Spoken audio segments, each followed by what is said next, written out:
First, I'd like to introduce Dr. Edward Smink. He's an associate certified coach, an author, speaker, and he has several podcasts. Edward has over 40 years of experience in healthcare as a nurse, a crisis and pastoral counselor, executive leader, and facilitator of mission, ethics, value, and leadership formation. His career has the foundation of his many years in different leadership positions where his skills of active listening, the promotion of ethical and professional guidelines, crisis intervention, facilitation of personal and professional goals, growth strategies, and sensitivity for and the promotion of cultural and spiritual diversity. Edward likes to claim that along with his academic credentials, he has learned most from his experience with colleagues who care for others and from those who needed his services. He has coached individuals, leadership teams, directors, healthcare professionals, and executive leaders, and he's a successful author and an accomplished speaker. So I'm very excited to have Edward with us today. Thank you very much, Amanda, and thank you everyone for being here. That I can share a passion that I have of helping caregivers recover from compassion fatigue. So who are the caregivers? We all are, for at the heart of being human is the capacity to care, to reach out to others and to explore the relationships we build. So I like to expand what caregiving means. Most of us think it's for those only in healthcare, but I like to think of parents who care for their children. I like to think of spouses who care for each other. I like to think of first responders and also emergency medical personnel. We're all caregivers. What about educators? What about all those who have helped us during this pandemic? We're all caregivers. So if I ask you, and I want to bet, if you're exhausted, what would your answer be? Yes, I'm exhausted. We all feel the exhaustion of the paradigm shift that has occurred because of the pandemic, but we also feel exhausted because we care. So I want to ask, is anyone that feels that I'm just fine? And you will know that caregivers have an acronym for FINE. Have you ever heard of it? E for fearful, I insecure, N for needy, and E for emotional. We all experience this, and again, most caregivers are notorious in not seeking self-care. And we're going to talk about that. Why is that so? Why is there such a resistance for caregivers to seek self-care? And especially because most caregivers are women, and they get into a situation, even with siblings, they're saying, well, you're the woman, you should take care of it. Well, we're going to face that issue also. So compounding this exhaustion is the stress and anxiety of the pandemic. Exhaustion is normal. Extended exhaustion is abnormal. I like this cartoon because sometimes we just feel we just need to be wound up again. So what is compassion fatigue? Compassion fatigue occurs because caregivers care. It's an integral side effect of being a caregiver. It's just that simple. Because most of us care, we experience compassion fatigue. It's the normal. It's not a mental disorder. Dr. Charles Figley begins his book about compassion fatigue with these words. There is a cost to caring. Professionals who listen to clients' stories of fear, pain, and suffering may feel similar fears, pains, and sufferings because they care. Can you identify with those feelings? Can you identify all the different situations you've been in that you have somehow experienced that sense of knowing that something has happened to you? You know, compassion comes from the Latin word which means come, which means together, and passio, which means to suffer with. So caregivers intrinsically suffer with those they care for. I don't know a caregiver who hasn't experienced some form of suffering because they've cared. And I love this cartoon. I'm right here in the room and no one even acknowledges me. Compassion fatigue is right in the room, and maybe I personally don't acknowledge it, or my team doesn't acknowledge it, but it's still there.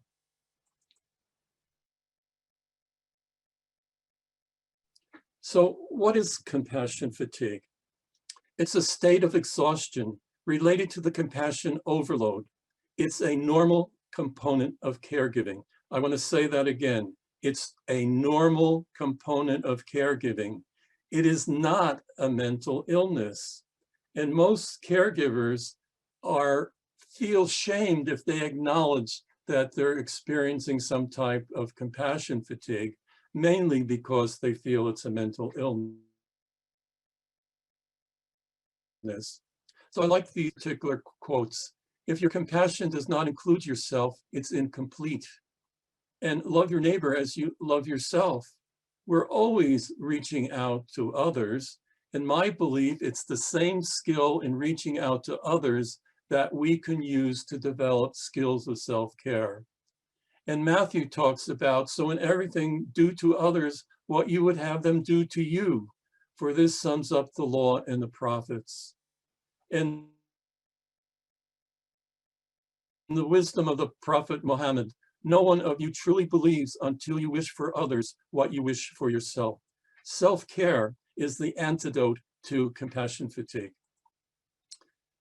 I like this particular slide because compassion fatigue is really the parent that can lead to burnout and secondary trauma. And again, compassion fatigue occurs because we care. 20 years ago, I experienced compassion fatigue, which led to burnout. I didn't listen to those interior promptings within me because I was afraid of being ridiculed and shamed.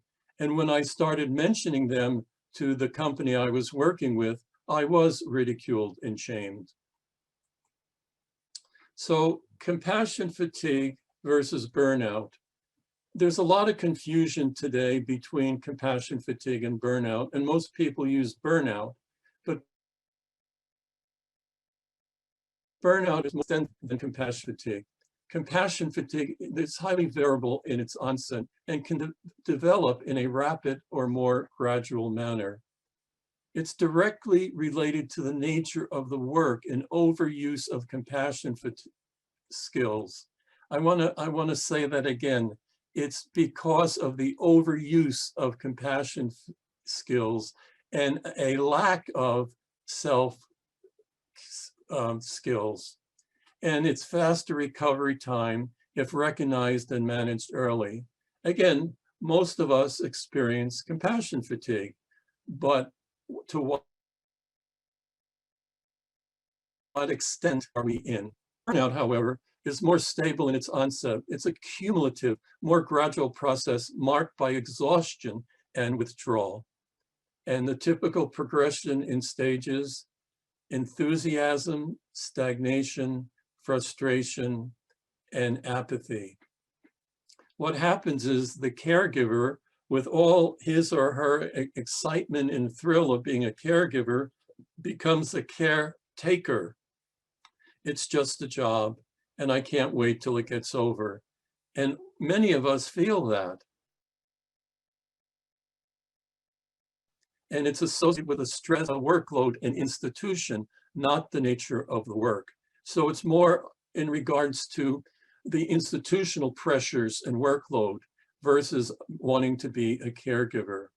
And again, it's important to stress that when programs are instituted within institutions to help the caregivers, it's cost effective, and it helps caregivers understand that they belong to a team and that they're really cared for. So a question I ponder is, why are most caregivers resistant to self-care? I know I was. And I'm sure if you asked yourself, what excuses do you have in taking care of yourself? I'm sure you could come up with at least 100, because we're always focused in caring for others. But again, I go back to those quotes I mentioned, that loving your neighbor as you love yourself. Wow, okay, let's start there. How do I love myself? And loving myself is by taking care of myself. And you can't pour from an empty cup. Take care of yourself first. That's so contradictory to our vocations as caregivers, because we're constantly wanting to reach out to others. And that's part of our vocation. On the other hand, reaching out to others is the same skill we can use for our own work. So I say I'm a recovering perfectionist. Don't we constantly, within our healthcare professions, always try to find the best solution, always try to find the best practice, always trying to find the best outcome? And we're so focused on being perfect that we forget the fact that we're not. Is there anyone here who is perfect? Can you raise your hand or put it in the chat? We know we're not perfect. And the angels of the past realized that they weren't perfect, and they realized that they had boundaries. And they realized, as even today, we realize we have the need for boundaries. And when we realize that, we realize we do sacred work, but we're not God. That's a biggie. Sometimes we in our profession thinks we know it all and we're gods, and I'm sure you can name at least 3 or 4 people that that think they are, but none of us are perfect. And so let's start there. Let's start saying that the normal for us is that we're not perfect. And indeed, the archetype for that is that we're wounded healers. We have our wounds, we realize we have to grow, and because of those wounds, we get insight that helps us to be a better caregiver. So I believe there are 3 cultural that must be overcome to achieve compassion resilience. Compassion resilience is a term that's used by Dr. Eric Gundy, and he speaks of building a resistance to all the effects that confront us.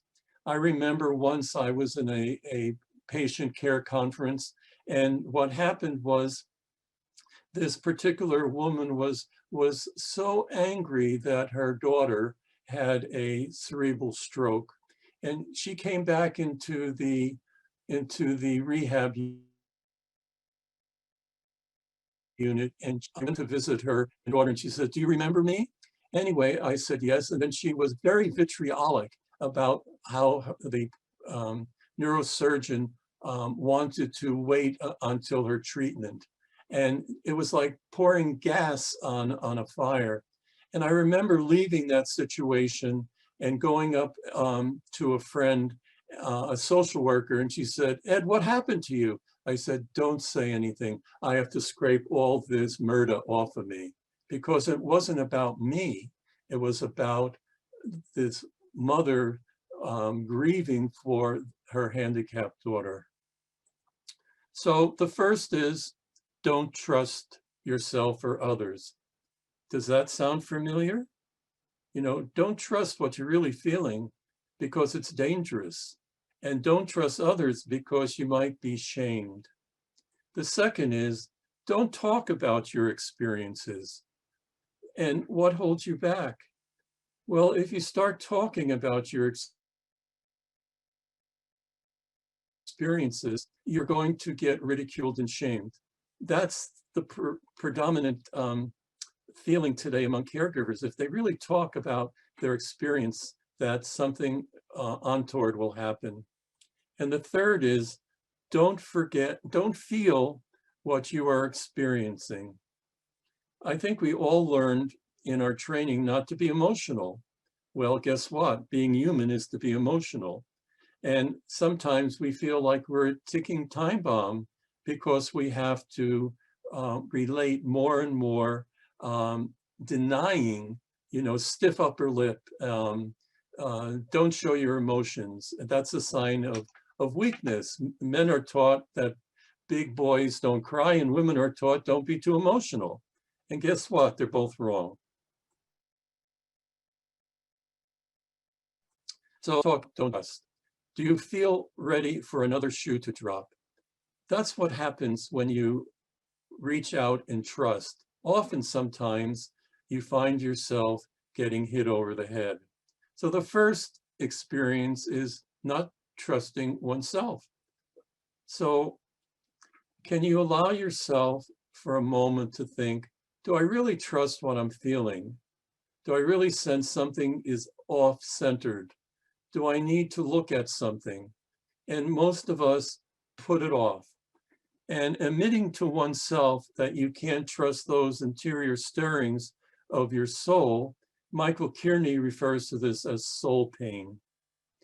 And it's important to recognize that, as he writes, soul pain points us inward and downward to the roots of our humanity and suggests that reconnection with our soul is the central issue.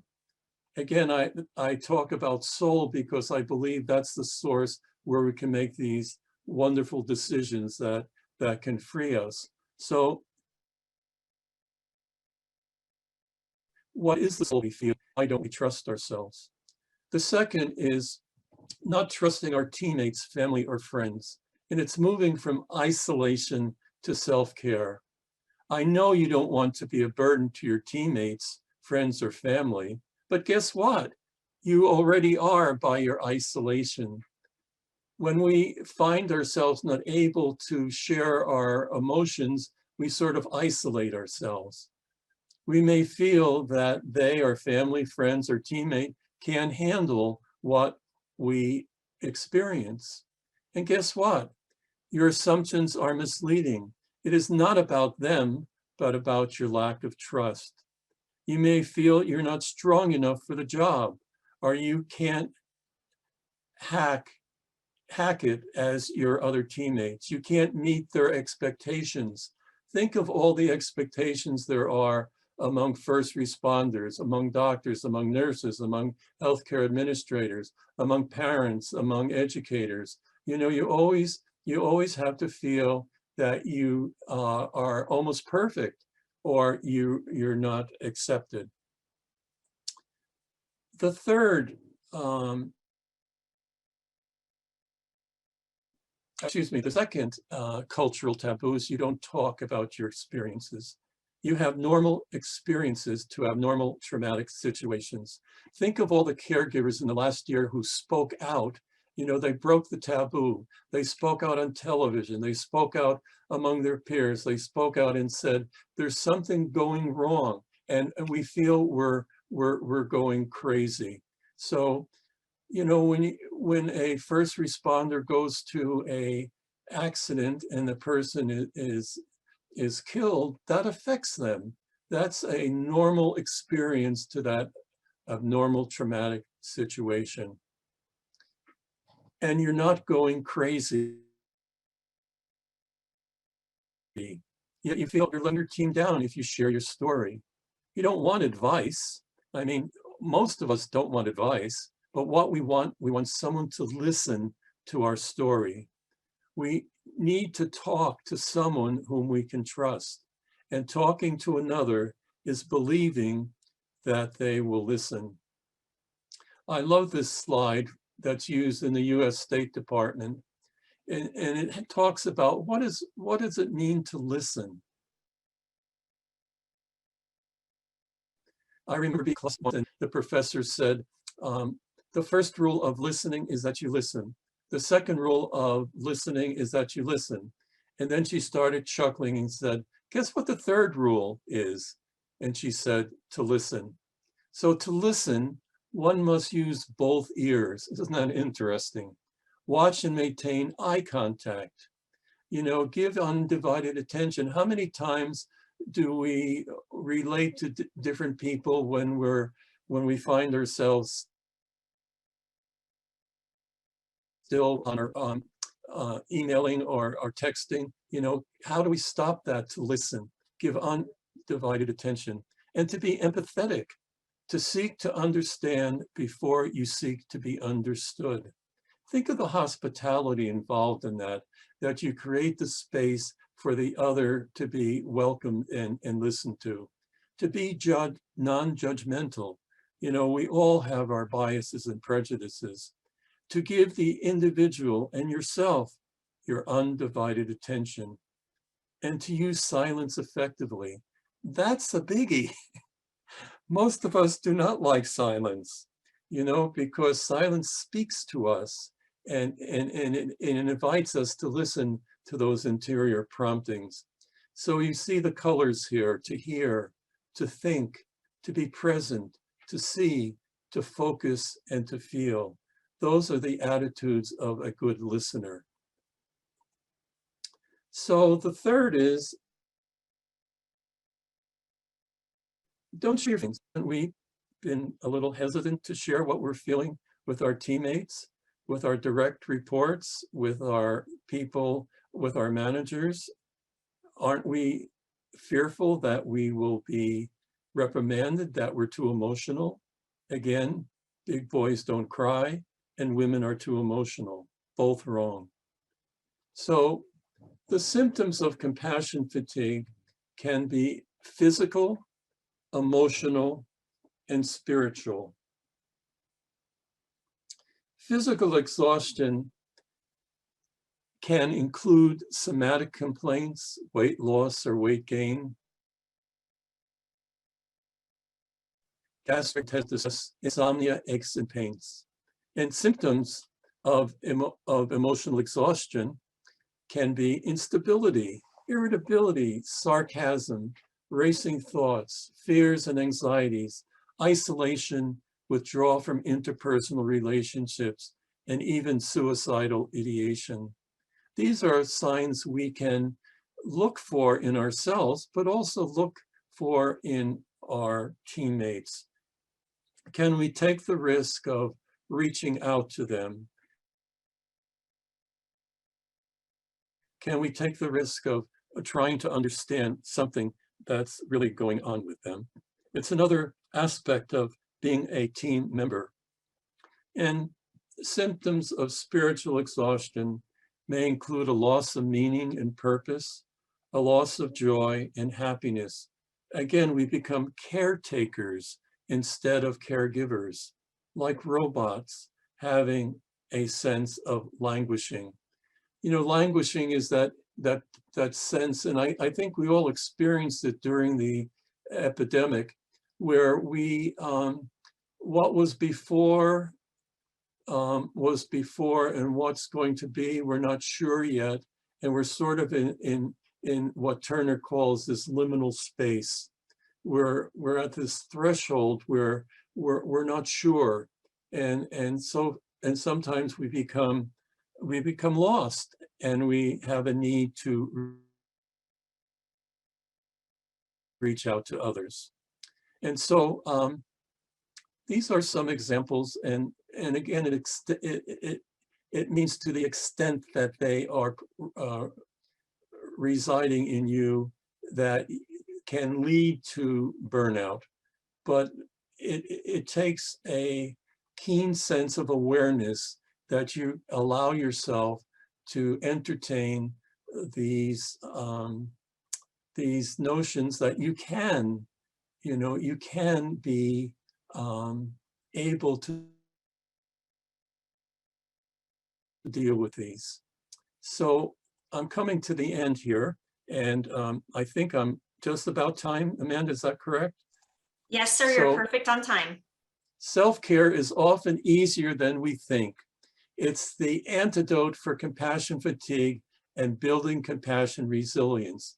So here's Snoopy saying, I feel nervous and uneasy. Well, any doctor will tell you that if you are tense or distraught, there is only one sure way to feel better. Simply lie down with your head in the dishwater. This is hushed up, of course, because it would completely ruin the drug companies. So the simple is the easiest. And thank you, Amanda. Thank you, Edward. That was very helpful and very educational, and appreciate you taking the time to share with us on such an important topic. At this time, I'd like to move into the panel discussion and ask Carol and Emily and Edward a few questions. And I'd like to start with Emily. Emily, I know this past year you've had a difficult time with your mom, like I mentioned in the introduction. And I wondered if you could just tell us a little story about what's gone on for you this past year. Sure, I'd be happy to. It's been about a year since it all began, shortly after the pandemic and shortly after my mom turned 77. She had a stroke, and that was almost a year ago this month. And after that, she had to have carotid artery surgery, and I had to help her out a little bit after that. She seemed to be getting better. In the middle of it, I was planning my wedding, and I got married in July, just to make things a little bit more stressful. And after that, in the middle of August, my mom had to have elbow surgery for an issue she was having in her hand. 2 weeks later, she fell and broke her femur. And it was a major trauma that she had to have surgery and then an extended stay in nursing care. And then after she was released, since she lives on her own, I had to come stay with her to help take care of her. And since I was working from home, she didn't have Wi-Fi, so I had to get that taken care of so I could help her while I'm working from her home. And we ended up, my husband and I stayed there for about 6 weeks to try and take care of her and get her back on her feet, so to speak, literally. And then after the new year, she fell again and broke her arm and shoulder, another major break. When she had to, it took them 3 weeks to get her into surgery, a lot more pins. We call her the bionic woman now. It's all on her right side. She's right-handed. So again, had to move back in to take care of her again for about 3 months. And she's getting better, constant issues that we have to deal with, but it's been a real learning experience from a caregiver side that I've never had to do before. You know, I've had children, but that's totally different than taking care of a grown-up, especially one that was, you know, that's your mother, and you're now kind of switching the roles a little bit. So it's definitely been a learning experience, and it was very difficult. I'm so sorry to hear about it, Emily. I know, since we're personal friends, I know how much you've struggled this year, and I really appreciate you taking the time to be on the panel today and share from the perspective of a family member taking care of people, so that we keep mindful of the fact that this can happen to family members as well, not just clinicians. Thank you. Carol, I know you have a story as well and have had an experience as a healthcare leader. Can you tell us about your story? You're on mute, Carol. Sorry. As a healthcare leader, a lot of us are really focused on our teams and supporting them. And I had an occasion where I had a team that really had a lot of needs. I really wanted to make sure I met them. And I had responsibility for a 24-hour operation. So I made sure that I hit all shifts, weekends, holidays, and supported them. And really, in the process of meeting their needs and the needs of the organization, coupled with the fact that, much like Emily, I had a mother who got ill and it was near the end of her life. So I took care of her, that I made sure everybody's needs were taken care of, and sort of lost track of the fact that I didn't do very well in terms of taking care of myself, even though that space that I work in and have for years, to make sure that people do provide self-care, that they do have balance, that they have boundaries, they're not overextending. But sometimes I think when you do that kind of work, it's difficult to look in the mirror and really acknowledge that that's what's happening to you. You want to believe it's, you know, something else is going on.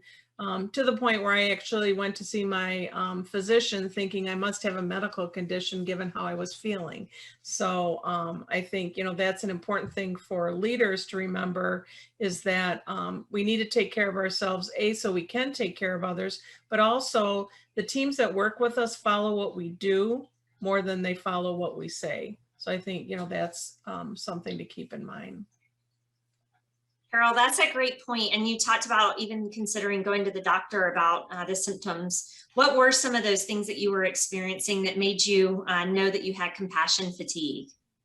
Well, I had started where I was feeling fatigued, and it did progress. I really progressed from compassion fatigue to burnout. I was down to sleeping only 2 to 3 hours a night, and I'm an 8 to 10 hour sleeper. I had a loss of appetite. I had lost a fair amount of weight. And I really, as Edward had talked about, I lost my passion for the work I did and the joy. And, really was to the point where I was running on empty and really had nothing left to give. What a terrible thing. Emily, what about you? I know you've had some compassion fatigue. How did you know that you were experiencing it? Yeah, it was, after the first stint, it was difficult, but I think it was worse after the second stint, because I started wondering, how is this going to work? Is it going to continue to happen over and over again? I guess it's a little PTSD. But I realized that I was getting pretty irritable, snapping. I even snapped at my mom a couple of times, and to the point it made her cry, and that really broke my heart. I realized I was just being irritable, probably because of everything I was trying to juggle. And on the opposite side, I didn't lose weight, I gained weight. I started eating everything in sight. So it was like my way of trying to deal with it, I guess. And then, not sleeping is the other thing. I was up a lot during the night trying to help her, make her comfortable, help her get to the restroom and things. So my sleep was interrupted, my whole schedule was out of whack. And so I realized that I needed some help, but didn't really ask for it the way I needed to. So Emily, what barriers were there for you to not ask for help or not reach out for help when you were experiencing that?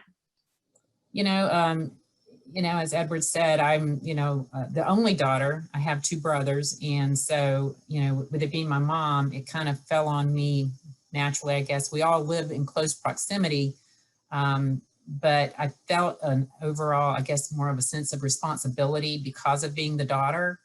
And I'm, like Carol said, you don't like to ask for help sometimes. We feel like we need to be strong, buck up, and just get through it, and I didn't ask for help because I didn't want to put other people out, and I didn't want to, I guess, appear weak. I don't know. Carol, what about you when you were experiencing the burnout that you were experiencing? What barriers existed to prevent you from asking for help when you were experiencing that? Well, I think, as a healthcare leader, folks look to you to provide direction and support. And so I really struggled. I didn't feel that it was safe to speak up and say that I needed help.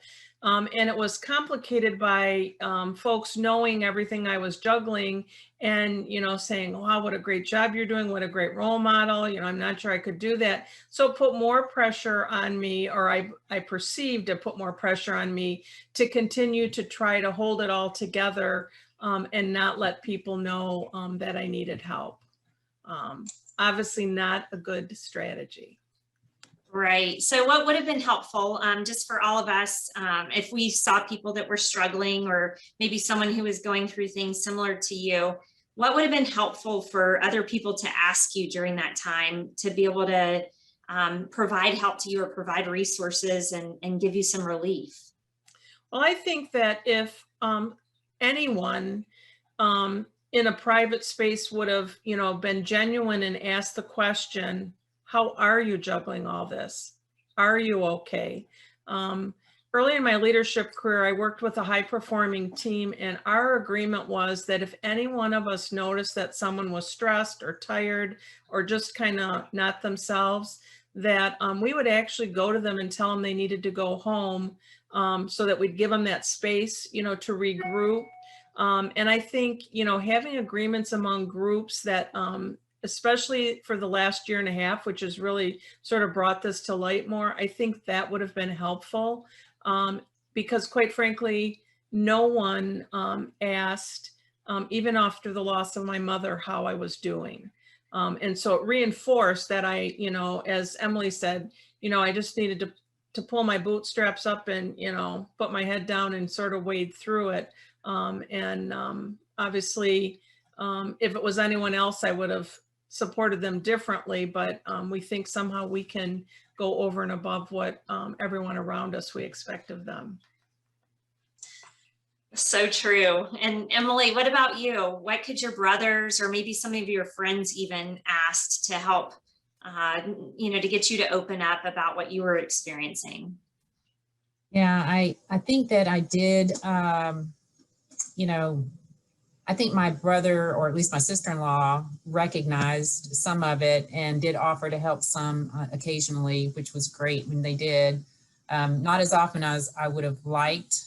And then my younger brother, who, he is a truck driver and was gone a lot. And when he was there, he wasn't there. And I got really frustrated with him and handled it in a wrong way. I was really passive aggressive with him and not coming right out and asking for what I needed, just coming around to thinking he would get it, and I think that's some of the problem we have. We don't just come right out and ask for help, and I think it has changed the way I look at caregiving because of never having been in that position before. If I do see somebody in the future that's going through something similar, I'll definitely be more compassionate towards them. And if I'm able, in the circumstances that I happen to be in at the time, I would definitely offer them help as I see the need, because you see it from a whole different perspective once you've been through it. So Emily, what has helped you as you've realized that you were experiencing compassion fatigue? And I know it's been over a long haul. What has been helpful to you as you sought to instead build compassion resilience as you were caring for your mom? Having friends like you, Amanda, has been so great. And I have some friends that are just wonderful that I've been able to vent to, that give me, good, helpful ideas of what to do. I've learned that I need to just ask, even if they say no, at least I will put it out there and ask, and not just my family, but my mom's friends, A lot of them are elderly too, and not necessarily able to do as much, but there have been a few times they were able to, come and sit for a few hours while I go do something, and so just, I've learned to try and ask and not feel like I have to do everything. It's not my responsibility to do every single thing. So just giving up some of that power and control, I guess. What about you, Carol? You went all the way into burnout. How did you turn things around and build compassion resilience? Well, for starters, I reached out to Edward, who had been a colleague of mine in a previous life. I had read his book, Soul of Caregiving, and I reached out to him to have the conversation around, I don't know what's wrong with me. What do you think? To which his response was, after a silent pause, you know exactly what's wrong. And so I, worked with Edward as a coach for about probably 6 months to really help me refocus on what was I passionate about, why was I passionate about it, and to really hone in on those things and to focus on doing that kind of work, which is why I do more of the executive coaching to support leaders. I've done a lot of pro bono work during the pandemic so that folks know that they have someone they can turn to. Also sharing with friends and family exactly what I was feeling like, not, putting on the facade that I had it all together and didn't need help. And that was an adjustment for my family and friends because I'd always been the one that supported them. The other thing I did is I've circled back with my physician, and we've had discussion about compassion fatigue and how especially primary care physicians, really need to be more knowledgeable about the topic so that they're treating what's really going on and not just, shooting in the dark at symptoms. And so I think, that's also been another thing that I've done that's been helpful, along with, as Edward talked about, you've got to do self-care, regular things, exercising, massages, whatever, reading, whatever that might be, that'll help you kind of recenter. It's admirable because both of you have been able to build that resilience and bounce back from it. And thank you very much both for being so vulnerable and sharing your stories. I know I can relate to both of you, and I'm sure a lot of people on the call today can relate to your experiences. I see Bruce has joined us back on the line. Bruce, do we have questions from the audience? Yeah, we have one question. One question you've already answered about how you came back, Carol. And then we have another question. And also, if you have a question, ask it in chat or unmute yourself and just ask it directly. I'm interested in the difference in presentation of compassion fatigue between women and men. That's probably an Edward question. Yes. I think men in general are trained to be the provider, to be strong. And it's very difficult to acknowledge and be vulnerable. It's very difficult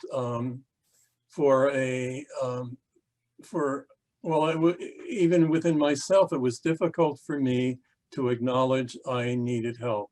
I felt I was strong enough, and of course I wasn't. And I felt I can get through it, and I think most men feel that. We can just get through it. Let's just avoid it, and we'll get through it. And I think I didn't feel that way. It eventually will turn around, but it doesn't. It keeps, I think your interior self, which I call the soul, keeps prompting you to say, it's time to deal with this, it's time to deal with this, and eventually that happens. In relationship, how it affects women, I'm not a woman, so I don't understand completely, but I sense they tend to be more resilient too. They tend to say, well, I'm the provider, I'm the cook, I'm the child care person, I work around the house, I also have a job, and maybe it's similar that I can get through it until you can't. And it's recognizing I really need help. And I think that's the hardest thing for us as caregivers to acknowledge. I need help. And it's not a sign of being mentally ill. It's a sign of being vulnerable and reaching out to someone that you can trust. And that person, that's what, to me, I reached out to someone I immediately trusted, and it was a turnaround for me to deal with the burnout that I went through. So I think that's what I would answer. We have another question. Are there ways you think the physical space, and I think they mean hospitals, can be supportive to fighting fatigue? If you can make recommendations, what might they be? I think the physical space can make a difference. There are multiple organizations that have recharge areas where people can get away. It's soft music, it's, nice relaxing chairs. The view might be looking outside at nature. That certainly can make a difference. Also organizations that are building new space and having, on stage, off stage, much like Disney does, that makes a difference. So you're not always interfacing with the public. And I think the other thing in healthcare across the board is people having space to go and actually have a break and eat lunch. A lot of us in healthcare seem to forget that we actually need to eat during the day, and that impacts our self-care and resilience. So I think having space where people can go and do that that's not far away from wherever their work area is, that it's not in their work area, especially those that have offices. Eating at the desk and working is not a healthy strategy. I'm speaking from personal experience. So I think there are multiple things that can be done. I think having artwork, all kinds of things can be done with the physical space so that it energizes people instead of doing the opposite. Great question. Yeah, just think of the Snoopy cartoon, putting your head in your water dish. You know, it's something simple that makes you laugh, something that can encourage you to change channels and not feel guilty because of it. Okay, we have another question, and I think we'll have time for maybe one more question if anyone has another one to ask. What programs are in place at some healthcare systems to address compassion fatigue? Not a lot. There are organizations that have, as you know, Trent shared with us before we started, you know, that can rally around people if there are critical incidents and things like that. But I think that's one of the challenges, is that we need to do more education so that we encourage people to get rid of the taboos, to not only talk about how they're feeling, but also to educate each other so that we can look for what are the signs and symptoms. You know, if you've got a high performer and all of a sudden they're not, something's going on. And instead of hammering on you're not performing, you might want to start by asking the question, you know, how are you doing? What else is going on? I think more of that has happened during the pandemic, but we need to be sure that moving forward, as things go to whatever the new normal is going to look like, that we have more of those conversations. As I coach leaders, I suggest that they do check-ins at meetings instead of just jumping to the business at hand. Yes, it takes a little bit longer, but I think what folks have found is that in the end, you have a healthier team that you're working with. Great. Here's the last question, and we'll probably need to close it up. Are there activities leaders can use to help their team with self-care? Well, I can share some of the things I've done. Oh, sorry, Edward, go ahead. No, you finish. I was going to say, I have done either annual or biannual retreats with my leadership group to get them out of the environment. And yes, part of it is focused on strategy. What are our goals going to be? You know, how are we going to achieve them? But other part is doing team building activities that build a stronger, more cohesive team where people can get to know each other outside of the work environment. Not that we all need to be in each other's, you know, personal business, but we need to know each other as people, not just as, you know, my work partner. So I think that really helps. Yeah, I would just simply add to that. It could be something very simple, just to acknowledge. For example, when you begin a meeting, several organizations have some type of prayer or reflection. Well, you can say, I'd like to listen to somebody's story, like to share their story about something that happened. So storytelling is very easy among executive leaders to start doing. That you start getting more insight into, you know, that I didn't realize that situation occurred, and you know, thank you for sharing that. So all organizations have missions and values. You may say, let's talk about this particular value. Does anyone have a story that they can talk about how they live that out? So the story becomes the norm. And when you do that, then you go into a deeper space that you can deal with the administrative things on hand. You focus at a different level. And that's very important in helping to realize how the team can support each other in self-care. Thank you. Amanda, have about 30 seconds for closing comments and then off to Trent. I just want to thank all the panelists today. Edward, the information you shared was very educational, and Carol and Emily, thank you for sharing your personal stories and being vulnerable and helping the rest of us see how things can turn around and build compassion resilience. Really appreciate all of you. Thank you.